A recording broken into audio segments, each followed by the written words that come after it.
السلام علیکم. آج کے اس پروگرام میں ہم بات کریں گے کل 23 اکتوبر 2025 یعنی صحافی ارشد شریف کا تیسرا یوم شہادت. میرے اس سیگمنٹ کا موضوع ہوگا جو چپ رہے گی زبان خنجر لہو پکارے گا آستین کا. میں آپ کے سامنے کچھ حقائق، کچھ فیکٹس، کچھ تفاصیل پیش کروں گا اور آپ کو بتانے کی کوشش کروں گا کہ آستین کا لہو پکار رہا ہے کہ جناب ارشد شریف شہید کے قاتل کون ہیں، لیکن مکمل طور پہ ایک قبضے کی وجہ سے، فوجی کنٹرول کی وجہ سے مکمل خاموشی ہے. کوئی شخص، کوئی ادارہ، کوئی آرگنائزیشن، کوئی پرائیویٹ آرگنائزیشن، کوئی صحافی انڈیویجول سطح کے اوپر بھی، بین الاقوامی سطح کے اوپر جو کوششیں کی جا سکتی ہیں، اس طرح کی کوئی بھی کوشش نہیں کر رہا. جبکہ میں یہ چیز آپ کے سامنے آگے تفصیل سے ڈسکس کروں گا کہ اس طرح کی کوششوں کا اب بھی فائدہ ہو سکتا ہے، کیونکہ بہت وقت گزر چکا ہے. کینیا میں بہت ساری تبدیلیاں آ چکی ہیں اور یقینی طور پہ جو لوگ اس وقت استعمال ہوئے پاکستانی اسٹیبلشمنٹ کے ہاتھوں میں، ان کو سامنے بھی لایا جا سکتا ہے. اگرچہ یہ کیس روزے روشن کی طرح عیاں ہے، لیکن عدالتی کارروائی کے لیے، لوگوں کو سزا دلوانے کے لیے کچھ مزید چیزوں کی ضرورت ہے جو کہ بآسانی حاصل کی جا سکتی ہیں. لیکن میں اپنے موضوع پہ رہوں گا کہ آستین کا لہو کیسے پکار رہا ہے. اس حوالے سے جناب ارشد شریف کا ایک بیک گراؤنڈ تھوڑا سا، اور پھر میں ان واقعات کی طرف آتا ہوں. ارشد شریف شہید ایک سینئر صحافی جنہوں نے تقریباً 3 دہائیوں سے زائد جو ہے وہ پاکستان کی صحافت میں، پاکستان کے دارالحکومت اسلام آباد میں کام کیا. ایک لمبا عرصہ معروف اور معتبر انگریزی اخبار روزنامہ ڈان کے ساتھ وابستہ رہے. بہت زبردست، بہت انڈیپینڈنٹ صحافی جانے جاتے تھے پرنٹ میڈیا کے. اس کے بعد وہ الیکٹرانک میڈیا میں آئے، اور جب آپ الیکٹرانک میڈیا میں بطور اینکر آتے ہیں تو آپ کو بعض ایشوز کے حوالے سے ایک پوزیشن بہرحال لینی ہوتی ہے، اور جب آپ پوزیشن لیتے ہیں تو پھر آپ کے اوپر تنقید بھی ہوتی ہے. یقیناً جناب ارشد شریف جب اینکرنگ کی سائٹ پہ آئے تو ان پہ بعض حلقوں کی طرف سے تنقید بہت زیادہ کی گئی. لیکن ہمیں یہ ضرور یاد رکھنا چاہیے، تاریخ کے جو صفحات ہیں ان کے اندر جھوٹ کی بہت ملاوٹ کی جاتی ہے ISPR کے چند صحافیوں کی طرف سے. حقیقت یہی ہے کہ ارشد شریف نے پاکستان کی تمام پارٹیوں کے خلاف کھلے عام اوپنلی رپورٹنگ کی. وہ اگرچہ بعض لوگ الزام لگاتے ہیں تحریک انصاف کے حوالے سے، تو یہ بھی ریکارڈ کے اوپر ہے کہ انہوں نے تحریک انصاف کے خلاف بھی بہت سے پروگرام کیے، بہت کچھ لکھا، بہت کچھ کہا، تمام سیاسی جماعتوں کے خلاف کیے. اس بات کے اوپر بالکل کوئی دوسری رائے نہیں. کسی خاص ایک موضوع کے اوپر ان کی رائے، ان کی صحافت کے انداز سے بالکل آپ اختلاف کر سکتے ہیں، لیکن یہ کہنا کہ انہوں نے کسی ایک پارٹی کی سائیڈ لیے رکھی بالکل بھی غلط ہے. انہوں نے ہمیشہ ہر کسی کے خلاف بولا، ہر کسی کے خلاف لکھا. الیکٹرانک میڈیا میں آپ کو ایک حد سے زیادہ تنقید کا سامنا کرنا پڑتا ہے، بعض اوقات اس کا ان کو بھی کرنا پڑا. لیکن پاکستانی لوگوں کی ایک بہت بڑی اکثریت جو ہے وہ جناب ارشد شریف کی فین تھی، اور ان کو سنتی تھی، ان کو دیکھتی تھی. پاکستان میں جب 2022 کے بعد ایک حکومت کی تبدیلی کا عمل ہوا تو اس عمل کے بعد پاکستان کے بہت زیادہ لوگوں نے اس عمل کو تسلیم کرنے سے انکار کر دیا. اب پرابلم یہاں سے شروع ہوئی کہ جو تبدیلی لانے والے تھے، یعنی کہ جو فوجی قیادت تھی اس وقت کی، جنرل قمر جاوید باجوہ اور جنرل ندیم انجم جو ISI کے سربراہ تھے، انہوں نے یہ فیصلہ کیا کہ جو لوگ بھی اس تبدیلی کی راہ میں رکاوٹ بن رہے ہیں ان کو سپریس کرنا ہے، ان کو دبانا ہے. اور پھر یہی عمل ایک شروع ہوا. جس کی آواز زیادہ بلند تھی اس کو زیادہ زور زبردستی دبانے کی کوشش کی گئی. ارشد شریف شہید کی آواز بہت ہی توانا آواز تھی، بہت بڑی آواز تھی. جب حکمرانوں سے وہ نہیں سنبھالا گیا تو ارشد شریف شہید کو ہراساں کرنے کا سلسلہ ایک شروع ہوا. ان کے خلاف پرچے درج کروائے گئے، جس کا احوال ہم آگے کریں گے کہ کون کروا رہا تھا. یہ سارا جو بھی پاکستان میں ہو رہا تھا یہ ارشد شریف شہید کے قتل کی جو ایک سازش ہے اس کا آغاز ہے. ان FIRs کے اندراج سے جو سٹارٹ ہوا. یہ کون کریکٹرز تھے آپ پہلے بھی اس بارے میں سن چکے ہیں، آپ کو تفصیل سے بتائیں گے آج یہ کون کون کریکٹرز تھے اور کس کے کہنے پہ یہ سارے معاملات پاکستان میں ہو رہے تھے. ان کے اوپر عرصہ حیات تنگ کیا گیا، پاکستان کے اندر گھیرا تنگ کیا جاتا رہا. آخرکار وہ پاکستان چھوڑ کر پشاور کی ایک ایئرپورٹ سے ان کو جانا پڑا پاکستان سے باہر. اسی دوران سب سے افسوسناک واقعہ جو یقیناً پاکستان کی صحافتی تاریخ کا بلکہ برطانیہ کے لیے ہمیشہ کے لیے ایک داغ رہے گا، حکومت برطانیہ کے چہرے پہ، حکومت برطانیہ کے اوپر، کہ انہوں نے ارشد شریف شہید جیسے ایک معتبر صحافی کو، ایک لیڈنگ جرنلسٹ کو اس ملک کے جو کہ خطرات کا سامنا بھی کر رہا تھا، اس کو ویزا دینے سے انکار کر دیا۔ یہ ہمیشہ حکومت برطانیہ کے چہرے پہ ایک سیاہ اور ایک بدنما داغ کے طور پہ یاد رکھا جائے گا۔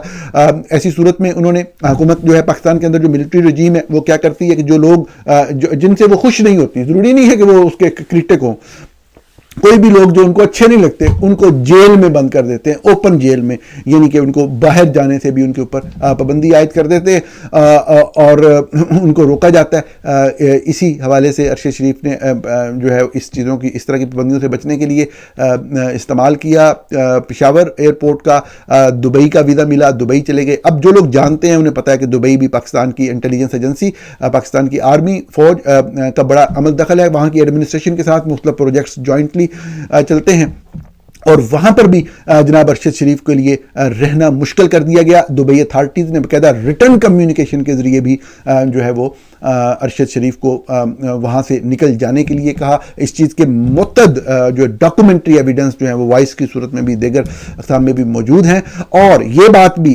انڈینائبل طریقے سے ثابت ہوتی ہے، انڈینائبل ڈاکومنٹری ایویڈنس سے ثابت ہوتی ہے کہ دبئی کے اندر سے جناب ارشد شریف کو نکل جانے کے لیے جو دبئی اتھارٹیز کو استعمال کیا گیا وہ inter services intelligence ISI، Pakistan کی ISI کے دباؤ پہ کیا گیا۔ یہ بات بھی مکمل طور پہ اسٹیبلش ہوتی ہے۔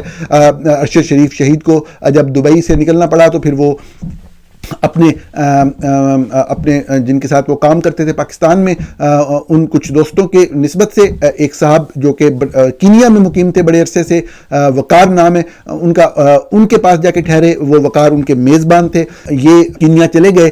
اور اسی دوران ایک جو اہم واقعہ پیش آیا ان تمام واقعات میں کہ اس وقت کے پاکستان کے جو آرمی چیف تھے جنرل قمر جاوید باجوہ، وہ امریکہ انہوں نے آنا تھا اپنے، سب سے وہ ریٹائرڈ تو نہیں ہونا چاہ رہے تھے، وہ کنٹینیو کرنا چاہ رہے تھے، بعد میں ڈیولپمنٹ مختلف ہوئی، وہ امریکہ آئے، اور امریکہ میں ان کے آنے سے پہلے جو ہے جس ٹی وی چینل کے ساتھ کام کرتے تھے ارشد شریف، ARY نیوز، اس کے جو مالک ہیں سلمان اقبال، ان کے ساتھ کوئی کس طرح کی کوئی کمیونیکیشن ہوئی، اور سلمان اقبال جو ہیں وہ ادھر آئے، امریکہ آئے۔ میں نے باقاعدہ امریکی سرکاری دستاویزات سے اس بات کی تصدیق کی کہ سلمان اقبال امریکہ آئے اسی وقت جب جنرل قمر جاوید باجوہ ادھر تھے۔ اس کے حوالے سے یہ کہا گیا کہ ان کی میٹنگ ہوئی، میں نے اس میٹنگ کی تفصیلات جاننے کے لیے جنرل قمر جاوید باجوہ سے براہ راست متعدد مرتبہ رابطہ کیا، ISPR سے بھی رابطہ کیا، میں نے باقاعدہ ٹویٹ کیا کہ میں نے یہ سوال بھیجے ہیں ISPR کو، میرے جواب نہیں دیا جا رہا۔ میں نے سلمان اقبال صاحب سے بھی رابطہ کیا، انہوں نے کبھی بھی اس بات کا جواب نہیں دیا کہ اس طرح کی کوئی میٹنگ اگر ہوئی تو اس کے اندر کیا کیا باتیں ڈسکس ہوئیں واشنگٹن DC کے اندر۔ اسی طریقے سے بہت ہی افسوسناک واقعات اس طریقے کے بھی ہوئے کہ جب آخرکار ارشد شریف کو وہاں پہ ایک پروگرام جس میں وقار کا کوئی بزنس وینیو اس کے اوپر وہ تھا، اور وہاں سے فارغ ہو کے جب وہ رات کو واپس آ رہے تھے تو ان کی گاڑی کو روک کے گولیاں چلائی گئیں اسپیسیفکلی ٹارگٹ کر کے جناب ارشد شریف کو، اور ان کو شہید کر دیا گیا۔ ڈرائیور بھی گاڑی میں موجود تھا، ڈرائیور کو بالکل خراش تک نہ آئی، بالکل ٹارگٹڈ ایک کلنگ تھی کینیا کی فورسز کی طرف سے، ان فورسز کی طرف سے جن کا پاکستان کی فوج کے ساتھ جو ربط ماضی میں رہا تھا مختلف دوسرے حوالوں سے، وہ بھی ڈاکومنٹری ایویڈنس سے اسٹیبلش ہوتا ہے۔ اب جب ارشد شریف شہید کو شہید کر دیا گیا، جو باقی تفصیلات ہیں وہ آگے ہم ڈسکس کر رہے ہیں، لیکن ان کی جب ڈیڈ باڈی پاکستان آتی ہے تو ہمیں معلوم ہے کہ اس ڈیڈ باڈی کا بھی تمسخر پاکستان مسلم لیگ نواز کی سینئر رہنما مریم نواز نے اڑایا، اور بہت ہی افسوسناک الفاظ استعمال کیے، جو پاکستان کی سیاسی تاریخ کے آپ کہہ لیں کہ افسوسناک ترین واقعات میں سے ایک تھا۔ جناب ارشد شریف شہید کے اوپر جو ان کی ڈیڈ باڈی کے اوپر، میں وہ الفاظ کو دہرانا نہیں چاہتا، شہداء کی فیملیز جو ہیں وہ بھی اس طرح کی چیزوں سے ڈسٹرب ہوتی ہیں، لیکن بات یہ کہ جو مریم نواز نے کہا، لکھا غصے میں، وہ اس لیے لکھا کہ وہ یہ سمجھتی تھی کہ ارشد شریف شہید جو ہیں ان کے سیاسی مخالف ہیں، اور جب ان کی والدہ یعنی کلثوم نواز جب بیمار تھی لندن میں ایک ہسپتال میں، تو ان کے بارے میں ارشد شریف نے کوئی نامناسب الفاظ لکھے تھے۔ یہ ایک ایسی بات تھی جو بالکل غلط اور جھوٹ پہ مبنی تھی۔ ارشد شریف شہید، یہ ریکارڈ ثابت کرتا ہے، آج کے دن تک بھی موجود ہے کہ جب محترمہ کلثوم نواز بیمار تھی، انہوں نے باقاعدہ ان کی مزاج پرسی، ان کی عیادت، ان کی صحت یابی کے لیے باقاعدہ دعا لکھی، ان کی فیملی کے لیے نیک خواہشات کا اظہار کیا. نہ صرف ارشد شریف نے بلکہ ان کے فیملی ممبرز نے بھی اسی طرح کی خواہشات کا اظہار محترمہ کلثوم نواز کی صحت یابی کے لیے سوشل میڈیا کے اوپر کیا. یہ ایک حقیقت ہے کہ دوسری طرف بھی کہ جب کلثوم نواز صاحبہ بیمار تھیں تو پاکستان تحریک انصاف کے چند لوگوں کی طرف سے انتہائی نامناسب اور فضولیات جو ہیں وہ لکھی گئیں سوشل میڈیا کے اوپر، سو مچ سو کہ کوئی صاحب جو ہیں وہ باقاعدہ ہاسپٹل کے اس کمرے میں داخل ہو گئے. کلثوم نواز صاحبہ کے جو بیمار تھیں پی ٹی آئی سے تعلق ان صاحب کا، یہ بہت ہی خوفناک واقعہ تھا. یقینی طور پہ کسی کے لیے بھی وہ زندگی اور موت کی جنگ لڑ رہی تھی، ایسی صورتحال کے اندر یہ ہو جانا بہت ہی افسوسناک واقعہ تھا.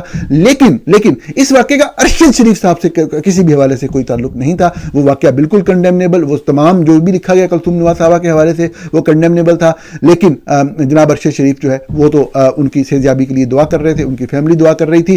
ان کی میت کا، ان کے تابوت کا پاکستان آنے پہ تمسخر اڑایا گیا، مذاق اڑایا گیا. یہ ایسی بات ہے جو نہیں بھلائی جا سکتی. بہت سارے لوگ جو مریم نواز کو ان کی بہت ساری چیزوں کی وجہ سے، اچھی بری باتیں ہر انسان میں ہوتی ہیں، ان کی چند اچھی باتوں کی وجہ سے ان کو پسند بھی کرتے تھے. اس دن سے ان کو پتہ لگا کہ ان کے اندر انسانیت نام کی بہرحال کوئی چیز نہیں. ویژن کا تو خیر پہلے ہی پتا تھا وہ کتنا ہے. بہرحال یہ پاکستان کی سیاسی تاریخ کے افسوسناک ترین واقعات میں سے ایک تھا جو مریم نواز نے شہید ارشد شریف کی ڈیڈ باڈی کے بارے میں لکھا. خیر ڈیڈ باڈی آئی اور اس کے بعد صاف ظاہر ہے جب پورے پاکستان میں آواز اٹھی، کوئی شکوک و شبہات نہیں رہ گئے تھے کہ قاتل کون ہے. تو اس وقت کے D G I S I Pakistan کی پوری تاریخ میں، پاکستان جو کہ 1947 میں قائم ہوا، 1947 سے لے کر 2022 تک ارشد شریف کے قتل تک کبھی بھی پاکستان کے director general inter services intelligence D G I S I کبھی کسی براہ راست پریس کانفرنس میں شرکت نہیں کی تھی.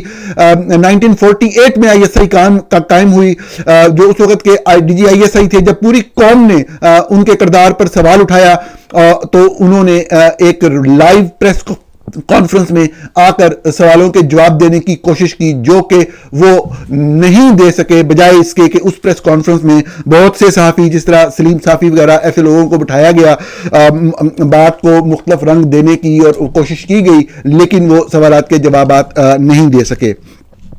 اب ہم چلتے ہیں کہ اس حوالے سے اس وقت کی حکومت نے صاف ظاہر ہے کہ ایک فیکٹ فائنڈنگ ٹیم بنائی، اور یہ فیکٹ فائنڈنگ ٹیم جو تھی یہ صاف ظاہر ہے کہ پولیس افسران پہ بنانی تھی، اور bad luck of the government and bad luck to the institutions کہ وہ ایماندار اور پیشہ ورانہ ساکھ رکھنے والے پولیس افسر تھے. اور ان پولیس افسرز نے جو تحقیقات کی اس سے وہ تمام جھوٹ جو D G I S I Nadeem Anjum نے بولنے کی کوشش کی پریس کانفرنس میں، اور ادروائز اپنے صحافیوں وی لاگرز کے ذریعے بلوانے کی کوشش کی، جس میں زیادہ تر یہی تاثر دیا جاتا تھا کہ یہ اتنے واقعہ ہوا ہے، روکیا ہے انہوں نے، گولی چل رہی، گولی لگ گئی، واقعہ ہو بھی جاتا ہے. تو اس طرح کر کے وہ تاثر پورا پھیلانے کی جو کوشش کی گئی تھی، اس تاثر کو زائل کر دیا فیکٹ فائنڈنگ ٹیم کی رپورٹ نے. میں آج کے پروگرام میں چند چیزیں آپ کے سامنے رکھ کے ان کو پڑھوں گا، اور تاکہ میں بتا سکوں کہ جو آستین کا لہو ہے وہ پکار کیا رہا ہے. آپ دیکھ رہے ہوں گے یہ پوائنٹ 68 ہے اس فیکٹ فائنڈنگ ٹیم کی رپورٹ کا. اس میں بتا رہے ہیں کیسز کے بارے میں، جو کیسز رجسٹر ہوئے، تو وہ بتا رہے ہیں کہ fact finding team wrote letters to the complainants and the concerned inspector general of police Islamabad, Sindh and Balochistan to serve notices to the complainants of the F I R to appear before the F F T. Despite written letters, only 2 complainants appeared before the FFT fact finding team ہے. An officer from FIA headquarter also contacted the complainants individually. وہ بتا رہے ہیں کہ جو لوگ وہ جب FIR درج ہو رہی تھیں ارشد شریف کے خلاف یک دم پورے ملک کے اندر، اور یہ جی غدار ہے، بغاوت کر دی، تو وہ جو کمپلیننٹ سے ان سے سمجھنے کے لیے کہ ان کو یک دم کس نے کہا، مطلب چند دنوں کے اندر یہ سارے ایونٹس ہوئے اور ارشد شریف کو مار دیا گیا، شہید کر دیا گیا، تو انہوں نے سمجھنے کے لیے پہلے ان کمپلیننٹ سے بات کرنے کی صورت کی. وہ سارے بھاگ گئے، ان میں سے 2 آئے جن کے پاس کوئی جواب نہیں تھا.